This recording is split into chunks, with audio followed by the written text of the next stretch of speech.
Nunca abandonados. Una historia de fe, migración y redención.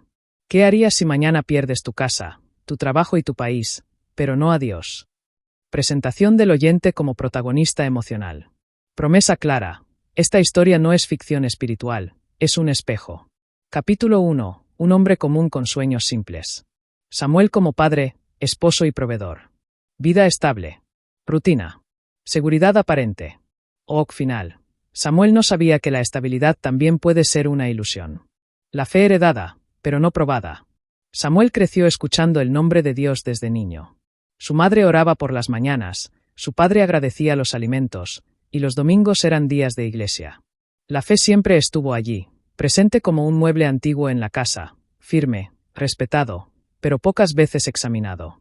Samuel creía en Dios, sí, pero nunca había tenido que depender completamente de él. Su fe no había sido forjada en el fuego, sino heredada en la comodidad. Cuando todo iba bien, Samuel agradecía. Cuando el trabajo alcanzaba, cuando la comida no faltaba, cuando los problemas parecían lejanos. Dios era parte de su vida, pero no el centro. Muchas veces pensó, Dios está conmigo porque me va bien. Pero nunca se preguntó si seguiría creyendo cuando le fuera mal. Este capítulo no habla solo de Samuel. Habla de muchos. Habla de una fe cómoda. De una fe que no ha sido sacudida. De una fe que no ha tenido que elegir entre confiar o rendirse. Samuel oraba, pero sus oraciones eran breves, rutinarias. Más agradecimiento que clamor. Más costumbre que dependencia. Y no es que eso estuviera mal, simplemente aún no era suficiente. Porque llega un momento en la vida en que Dios permite que todo lo que te sostiene se mueva, para que descubras en qué, o en quién, realmente confías. Samuel aún no lo sabía, pero su fe estaba a punto de ser probada como nunca antes. Y cuando llegue ese momento, cuando el trabajo desaparezca, cuando la casa peligre, cuando el dinero no alcance, ya no bastará con creer que Dios existe. Habrá que confiar en Él. Pregunta para el oyente, pausa de 3 segundos. ¿Tu fe es heredada o probada? La fe que no se prueba, no se fortalece. El trabajo como identidad. Samuel se define por su empleo. Advertencia silenciosa. Cuando el trabajo se va, ¿quién eres? Capítulo 4. Las primeras señales. Nada se derrumba de un día para otro. Primero llegan las señales. Pequeñas. Sutiles. Fáciles de ignorar. En la empresa donde trabajaba Samuel, el ambiente comenzó a cambiar. Conversaciones en voz baja. Reuniones a puerta cerrada. Correos ambiguos que nadie explicaba del todo. La palabra recorte empezó a circular como un susurro incómodo. Samuel lo notó, pero decidió no darle importancia. Seguro no será para mí. Eso pensó. Porque cuando el miedo toca la puerta, muchas veces preferimos no abrir. Algunos compañeros fueron despedidos. Escritorios vacíos. Miradas perdidas. Despedidas rápidas. Samuel los veía marcharse y sentía un nudo en el estómago, pero se repetía. Yo trabajo bien. Yo cumplo. Dios no permitirá que me pase. Y aunque esa frase tenía fe, también tenía negación. En casa, su esposa percibió el cambio. Samuel llegaba más callado. Más tenso. Las risas eran menos frecuentes. Las noches más largas. ¿Todo está bien en el trabajo?, preguntó ella una noche. Samuel dudó unos segundos antes de responder. Sí, solo están reorganizando cosas. No quiso preocuparla. No quiso aceptar la posibilidad del derrumbe. Las cuentas seguían llegando. El salario aún entraba. Pero algo ya no encajaba. El corazón de Samuel comenzó a vivir en alerta constante. Y aquí ocurre algo importante. Dios muchas veces avisa antes de permitir la caída. No para asustarnos, sino para prepararnos. Pero Samuel no oró diferente. No buscó consejo. No se preparó financieramente. Siguió viviendo como si nada fuera a cambiar. Porque cuando todo parece estable, creemos que siempre lo será. Hasta que deja de serlo. Este capítulo es incómodo porque nos confronta. ¿Cuántas veces Dios nos ha enviado señales que decidimos ignorar? ¿Cuántas veces preferimos la tranquilidad falsa antes que la verdad incómoda? Samuel aún tenía tiempo. Pero no lo sabía. Pausa de 3 segundos. Las señales no llegaron para destruirlo, llegaron para despertarlo. Capítulo 5. El golpe que nadie espera. Despido definitivo. Shock emocional. Ese fue solo el comienzo. Capítulo 6. Buscar trabajo con el alma cansada. Buscar trabajo cuando aún tienes esperanza es difícil. Pero buscar trabajo cuando el alma ya está cansada, eso es otra cosa. Cada mañana, Samuel se levantaba temprano. No porque tuviera a dónde ir, sino porque el miedo no lo dejaba dormir. Preparaba su currículum una y otra vez, corrigiendo detalles mínimos, como si cambiar una palabra pudiera cambiar su destino. Caminaba por la ciudad dejando hojas de papel que representaban su dignidad, su experiencia y su necesidad. En cada oficina, la misma escena. Nosotros le llamamos palabras educadas, sonrisas vacías, puertas que se cerraban con suavidad, pero con un peso enorme en el corazón. Los días se volvieron semanas. Las semanas, meses. Samuel comenzó a medir el tiempo no por el calendario, sino por los rechazos. Uno más. Otro más. El cansancio ya no era solo físico. Era emocional. Espiritual. Había noches en las que miraba al techo y pensaba: ¿qué hice mal, Dios? No era una queja. Era una pregunta sincera. Las entrevistas se repetían como un eco cruel. Siempre había alguien más joven. Más barato. Más conveniente. Samuel sentía que su valor se desvanecía con cada lo sentimos. Y entonces llegó la vergüenza. Evitar llamadas. Evitar reuniones familiares. Evitar miradas. Porque explicar que sigues sin trabajo duele más que el rechazo mismo. Su esposa lo animaba, pero Samuel podía ver el miedo en sus ojos. No por desconfianza, sino por amor. Los hijos empezaron a notar el cambio. Menos salidas. Más silencios. Preguntas sin respuesta. Samuel seguía orando, pero ahora sus oraciones eran distintas. Ya no eran ordenadas ni bonitas. Eran cortas. Quebradas. Dios, ayúdame hoy. Y eso bastaba. Este capítulo es para quien ha enviado currículums sin respuesta. Para quien ha sentido que el mundo sigue avanzando mientras tú estás detenido. Porque hay momentos en que Dios no responde rápido, no porque no escuche, sino porque está trabajando en algo más profundo que un empleo. Samuel aún no lo entendía. Pero su carácter estaba siendo moldeado en el silencio. A veces Dios no cierra puertas, deja que nadie las abra. Capítulo 7. La fe bajo presión. Hay un punto en la crisis donde el problema ya no es el dinero, ni el trabajo, ni las puertas cerradas. El verdadero conflicto ocurre dentro. La fe de Samuel empezó a sentirse pesada. No porque hubiera dejado de creer, sino porque creer comenzaba a doler. Antes, orar era natural.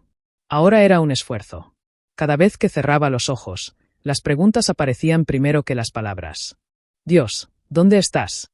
Samuel seguía yendo a la iglesia, pero ya no se sentía igual. Escuchaba testimonios de bendición mientras su corazón se hundía. Aplaudía por otros, pero luchaba por no quebrarse. Porque la fe ajena puede inspirar, o confrontar. Algunos hermanos lo animaban. Ten fe, Dios tiene el control. Y aunque esas palabras eran ciertas, a veces sonaban lejanas. Porque cuando el dolor es constante, las frases correctas no siempre alcanzan. Samuel comenzó a compararse. Otros prosperaban. Otros avanzaban. Él parecía detenido. Y entonces surgió la culpa. ¿Será que no tengo suficiente fe? ¿Será que Dios me está castigando? Esas preguntas no nacen de la incredulidad, sino del cansancio. Hubo noches en las que Samuel no quiso orar. No porque no creyera, sino porque no sabía qué decir. Y en ese silencio aprendió algo nuevo. Dios no se ofende por tus preguntas. Se duele cuando te alejas. Samuel comenzó a hablarle a Dios sin filtros. Sin frases aprendidas. Sin palabras bonitas. Estoy cansado. Tengo miedo. No entiendo. Y por primera vez, sintió paz, no porque el problema se resolviera, sino porque dejó de fingir fortaleza. Este capítulo es para quien siente que su fe está siendo aplastada por la realidad. Porque la fe verdadera no es la que nunca duda, sino la que decide quedarse incluso cuando duele. Samuel aún no veía salida. Pero su fe ya estaba cambiando. La fe que resiste la presión, es la que Dios usa para sostener milagros. Capítulo 8. Las deudas hablan más fuerte. Las deudas no gritan al principio. Susurran. Llegan en sobres cerrados, en correos electrónicos fríos, en números que parecen pequeños, hasta que se acumulan. Samuel empezó a reconocer el sonido del cartero. Cada vez que escuchaba pasos frente a la puerta, su pecho se tensaba. Sabía lo que venía. Facturas. Avisos. Recordatorios. Al principio pensó que podría controlarlo. Pagar una parte aquí, retrasar otra allá. Pero cuando no hay ingresos, el tiempo se convierte en enemigo. Las noches se volvieron interminables. Samuel sacaba cuentas una y otra vez. Si pago esto, no alcanza para aquello. Si espero un mes más, tal vez. Pero él tal vez no paga deudas. Su esposa lo encontraba muchas veces sentado en silencio, mirando papeles que ya conocía de memoria. No hacía falta hablar. Ambos sabían que el margen se había agotado. Las deudas comenzaron a quitarle algo más valioso que el dinero, la paz. Oraba, pero ahora las oraciones estaban llenas de números. Este capítulo nos recuerda algo duro. La falta de dinero es un problema financiero, pero la deuda constante es un peso emocional y espiritual. Samuel aún luchaba, pero el cerco se cerraba. Cuando las deudas hablan, el orgullo se queda en silencio. Capítulo 9. El día que perdieron la casa. Hay días que se recuerdan para siempre. No por lo que se gana, sino por lo que se pierde. Ese día comenzó como cualquier otro. El sol salió igual. La ciudad siguió su ritmo. Pero para Samuel, el mundo se detuvo. El aviso final llegó sin emoción. Sin disculpas. Sin misericordia. La casa ya no era suya. Las paredes que habían escuchado risas, oraciones y discusiones ahora parecían extrañas. Cada objeto empacado era un recuerdo arrancado. Los hijos no entendían del todo. Preguntaban cuándo volverían. Samuel no tenía respuestas. Su esposa lloró en silencio. No por las cosas, sino por el golpe a la dignidad. Cuando cerraron la puerta por última vez, Samuel apoyó la mano en la pared. Dios, ¿cómo llegamos hasta aquí? No hubo respuesta inmediata. Ese día, Samuel entendió que perder una casa no es solo perder un techo, es perder seguridad, identidad y orgullo. Pero también, sin saberlo, estaba dejando atrás el lugar donde Dios ya no quería que se quedara. Pausa de 5 segundos. A veces Dios permite que pierdas un lugar, para llevarte a otro. Capítulo 10. Vergüenza, silencio y orgullo roto. Después de perder la casa, lo que quedó fue silencio. Samuel evitaba llamadas. Evitaba preguntas. Evitaba miradas. La vergüenza se convirtió en una carga diaria. No porque hubiera fallado como hombre, sino porque así se sentía. Aceptar ayuda dolía más que pasar necesidad. Dormir en casas prestadas. Adaptarse a espacios que no eran propios. Sentirse de paso en todas partes. El orgullo de proveedor estaba completamente roto. Pero en ese lugar incómodo, Dios seguía presente. Samuel comenzó a entender que el orgullo no sostiene familias, la humildad sí. Cada día era un ejercicio de resistencia emocional. Y aunque todo parecía perdido, algo nuevo estaba naciendo dentro de él. Pausa de 4 segundos. Cuando el orgullo se rompe, Dios comienza a construir de nuevo. Capítulo 11. Hablar con Dios desde el suelo. Hay oraciones que se hacen de rodillas, y hay otras que se hacen desde el suelo. Después de perder la casa, el trabajo y la estabilidad, Samuel ya no tenía fuerzas para fingir. No tenía palabras bonitas. No tenía explicaciones. Solo tenía cansancio. Una noche, cuando todos dormían, se sentó solo. No abrió la Biblia. No puso música. No buscó consuelo humano. Solo habló. Dios, ya no sé qué hacer. No fue una oración larga. Fue una confesión. Samuel no reclamó, pero tampoco maquilló su dolor. Le habló a Dios como nunca antes, sin títulos, sin fórmulas, sin máscaras. Tengo miedo. Me siento un fracaso. No entiendo tu plan. Y por primera vez, no sintió culpa por decirlo. Porque cuando ya no tienes nada, tampoco tienes nada que ocultar. Samuel recordó todas las veces que había orado solo cuando las cosas iban bien. Todas las veces que había confiado más en su esfuerzo que en la guía divina. Ese reconocimiento dolió. Pero también liberó. Las lágrimas llegaron sin permiso. No eran de rabia, eran de rendición. Samuel entendió algo esencial. Dios no necesita que seas fuerte. Necesita que seas sincero. En ese momento no hubo milagro visible. No cayó una respuesta del cielo. No apareció una solución inmediata. Pero algo cambió por dentro. La carga se hizo más ligera. Samuel comprendió que tocar fondo no siempre es el final, muchas veces es el punto donde Dios finalmente puede empezar. Esta oración marcó un antes y un después. No porque resolviera el problema, sino porque Samuel dejó de pelear solo. Este capítulo es para quien ya no sabe qué pedir. Para quien solo puede decir: Dios, aquí estoy. Porque cuando hablas con Dios desde el suelo, no puedes caer más bajo, solo puedes levantarte. Pausa de 5 segundos. La rendición no fue el final de Samuel, fue el comienzo. La decisión de emigrar. Capítulo 12. Cuando quedarse ya no es opción. Decisión dolorosa. Capítulo 13. El miedo de la esposa y los hijos. La decisión de emigrar no pesa igual en todos. Para Samuel, era una última oportunidad. Para su esposa y sus hijos, era un salto al vacío. Esa noche, alrededor de una mesa prestada, Samuel habló con la voz temblorosa. No presentó un plan perfecto. Presentó la verdad. Aquí ya no podemos seguir. Su esposa guardó silencio. No porque no tuviera opinión, sino porque entendía el peso de esas palabras. Emigrar significaba dejar atrás a la familia, la cultura, la seguridad de lo conocido. Los hijos escuchaban atentos. No entendían de economía, pero entendían el miedo. ¿Y mis amigos? ¿Y la escuela? ¿Volveremos algún día? Preguntas simples. Respuestas difíciles. Samuel no prometió comodidad. Prometió presencia. No sé cómo será, pero iremos juntos. La esposa de Samuel lloró esa noche. No por falta de fe, sino por exceso de amor. Oró en silencio por sus hijos, por su matrimonio, por lo desconocido. Este capítulo revela algo esencial. La fe de una familia no se mide cuando todo está bien, sino cuando todos tienen miedo, y deciden caminar juntos. El miedo no desapareció, pero la unidad comenzó a fortalecerse. Pausa de 4 segundos. Cuando una familia camina unida, el miedo no tiene la última palabra. Capítulo 14. Vender recuerdos para comprar esperanza. Emigrar no solo cuesta dinero. Cuesta recuerdos. Samuel y su esposa comenzaron a vender lo poco que les quedaba. Muebles, objetos, regalos antiguos. Cada cosa tenía una historia. Una mesa donde celebraron cumpleaños. Un sofá donde se abrazaron en momentos difíciles. Cada venta era una despedida silenciosa. Los hijos miraban cómo su hogar se vaciaba poco a poco. Preguntaban por qué ya no estaba aquello que conocían. Samuel aprendió algo doloroso. A veces, para avanzar, hay que soltar incluso lo que amas. No porque no valga, sino porque el futuro lo exige. Hubo momentos de duda. Pensamientos que atacaban de noche. ¿Y si nos equivocamos? Pero cada vez que el miedo crecía, Samuel recordaba la oración desde el suelo. No tenía garantías. Tenía fe. Este capítulo enseña que la esperanza no siempre se siente como alegría.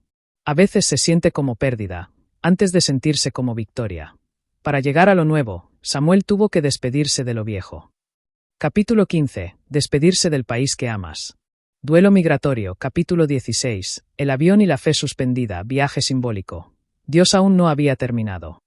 La tierra extraña. Capítulo 17. Nadie te espera en un país nuevo. Llegar a un país extraño es como despertar en un sueño que no entendemos. Nada familiar. Idioma diferente. Rutas desconocidas. Los olores, las voces, los gestos, todo era extraño. Samuel y su familia caminaban por calles que parecían iguales pero que no eran suyas. Cada paso recordaba que ya no estaban en casa, que nadie los esperaba, que debían comenzar desde cero. El primer día fue una prueba silenciosa. Buscar la oficina de inmigración, entender los formularios, enfrentar la burocracia, cada pequeño paso era un reto. Y cada vez que miraba a sus hijos, sentía la responsabilidad como un peso gigantesco. ¿Podremos hacerlo? La esposa de Samuel también sentía miedo. No era solo dejar atrás lo conocido, sino enfrentar la soledad de ser extraño en cada esquina. Los niños, curiosos y valientes, hacían preguntas que él no siempre podía responder. La familia aprendió rápido que en un país nuevo nadie espera por ti. Nadie te da ventajas. Todo debía ganarse con paciencia, esfuerzo y fe. Pero Samuel también comprendió algo crucial. Dios no lo había traído hasta allí para perderlos nuevamente. Cada dificultad era un recordatorio de que la perseverancia y la obediencia siempre se recompensan. Cuando nadie te espera, Dios aún camina contigo. Capítulo 18. Trabajos que rompen el orgullo. El orgullo duele cuando tienes que empezar desde abajo. Samuel, que alguna vez lideró equipos y tomó decisiones importantes, ahora cargaba cajas, limpiaba oficinas y hacía trabajos que jamás había imaginado. El esfuerzo físico era agotador, pero lo más duro era mental, sentirse invisible, pasar desapercibido, recibir órdenes y depender de la paciencia de otros. Su esposa también trabajaba duro, en empleos que exigían más fuerza que salario, más resistencia que reconocimiento. Cada día terminaba con cuerpos cansados, manos lastimadas y corazones agotados. Pero mientras trabajaban, Samuel recordó todas las veces que había orado desde el suelo. Entendió que la humildad no se aprende en la comodidad, sino en la necesidad. El orgullo comenzaba a ceder, y con él, la familia aprendía que el valor no se mide por el título o el salario, sino por la dignidad con la que se enfrenta la adversidad. En esos trabajos, aunque rotos, había lecciones, paciencia, resiliencia, gratitud. Cada hora trabajada era un ladrillo en el futuro que Dios estaba construyendo para ellos. El trabajo que humilla hoy será la fortaleza de mañana. Capítulo 19. Soledad y discriminación. Pruebas emocionales. Capítulo 20. Dios en los detalles pequeños. Cuando Samuel llegó a la nueva ciudad, esperaba milagros grandes, señales visibles de que todo estaría bien. Pero Dios, como siempre, trabaja de maneras silenciosas. El primer milagro fue un gesto pequeño. Un vecino ofreció ayuda sin que Samuel lo pidiera. Luego, un compañero de trabajo le mostró cómo llenar formularios que él no entendía. Cada detalle, por más insignificante que pareciera, era un recordatorio de que no estaban solos. Una sonrisa amable en la calle. Un consejo en el momento justo. Una puerta que se abría donde parecía todo cerrado. Samuel comenzó a notar que cada pequeño acto de bondad tenía un patrón. Que aunque no podía ver el futuro, Dios estaba tejiendo la red que los sostendría. Su esposa también percibía la diferencia. Los hijos empezaban a adaptarse, felices con lo nuevo, encontrando amigos y alegría en cosas simples. Samuel aprendió algo crucial. No siempre verás el plan completo. A veces solo puedes confiar en los detalles que Dios pone delante de ti. Cada pago que llegaba justo a tiempo, cada oportunidad que aparecía en el momento adecuado, todo parecía casual, pero Samuel sabía que eran guiados por una mano mayor. Este capítulo es un recordatorio de que la fe no siempre requiere grandes señales. Dios trabaja en lo pequeño, en lo cotidiano, preparando a su pueblo para lo grande. Final. Pausa de 4 segundos. Los detalles que ignoras son las señales que sostienen tu futuro. Capítulo 21. El primer ingreso estable. Capítulo 22. La familia como refugio. Unidad familiar. Aprender a prosperar. Capítulo 23. Entender el dinero desde Dios. Educación financiera. Capítulo 24. Errores que enseñan. Malas decisiones. Capítulo 25. Ahorro, disciplina y visión. Cambio mental. Capítulo 26. El primer negocio. Fracaso inicial. Capítulo 27. Persistir sin rendirse. Fe más acción. La prueba de la abundancia. Capítulo 28. Cuando el dinero empieza a llegar. Nuevo desafío. Capítulo 29. No olvidar a Dios en la prosperidad. Advertencia espiritual. Capítulo 30. Comprar casa, sin perder humildad. Redención material. Capítulo 31. Hijos con futuro legado. Capítulo 32. La verdadera riqueza. Mensaje central. Mensaje al oyente. Llamado directo. Si Dios lo hizo con Samuel, puede hacerlo contigo. Invitación a la fe, perseverancia y acción. Gracias por escucharnos. Suscríbete y comparte nuestros contenidos para ayudar a otros.